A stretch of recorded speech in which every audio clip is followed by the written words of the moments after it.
update sa ato ang masakiton nga mga hito, fingerlings o pila na lang sa kabuk. Uy, tulo na lang sila kabuok gihapon.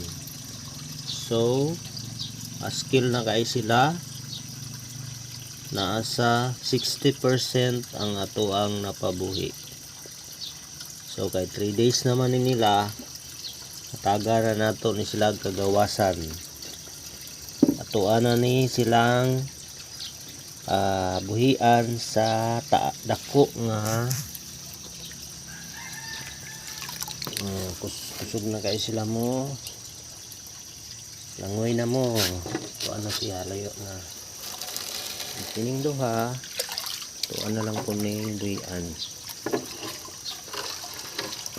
Tuara. Langoy na.